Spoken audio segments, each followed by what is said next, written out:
मतलब नई नई शादी होती है, मेरा एक छोटा सा बच्चा होता है, फिर मुझे किसी कारण वजह से मुझे उससे दूर जाना पड़ता है। पवन सिंह और चांदी सिंह के बीच में जो पिछले कुछ दिनों से न्यूज़ चल रही है कि पवन सिंह चांदी सिंह से शादी करने वाले हैं। कुछ लोगों का कहना है कि पवन सिंह चांदी सिंह से शादी कर चुके हैं, लेकिन इसकी सच्चाई तो कुछ अलग ही निकली। जब ज़्यादा रिसर्च सब चीज़ जांच पड़ताल करने के बाद पता चला कि चांदनी सिंह का शादी पहले हो चुका है और इनके हस्बैंड किसी अदर कंट्री में रहते हैं, बिजनेसमैन है। इसलिए पिछले कुछ दिनों से 2-3 इंटरव्यू चांदनी सिंह का पहले आया, जो कि बहुत पुराना है, 2-3 साल पुराना। जब भी चांदनी सिंह से सवाल किया गया कि आपका शादी वादी हुआ है नहीं, तो इस सवाल पे चांदनी सिंह ने हमेशा चुप्पी साधा, हमेशा सस्पेंस में रखा और हमेशा बोला कि शादी में भी पहले हो चुका हो।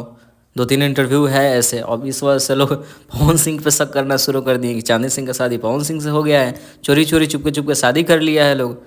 लेकिन ये बातें सुनने में आई है कि चांदनी सिंह का शादी किसी बिजनेसमैन से हुआ है और यही सारी न्यूज़ वायरल हो रही है। अब शादी में कितनी सच्चाई है इसका भी कुछ ऑफिशियली नहीं है, क्योंकि चांदनी सिंह जब तक अपनी बातों को इन सभी मुद्दों पे नहीं रखती है तब तक कुछ क्लियर कर पाना मुश्किल है। लेकिन अब तक इतना पता चला कि चांदनी सिंह का शादी हो चुका है। खैर, आप सब इन सभी चीज़ों पर क्या कुछ बातों को जरूर लिखिएगा, शेयर कीजिए, सबको पता चले।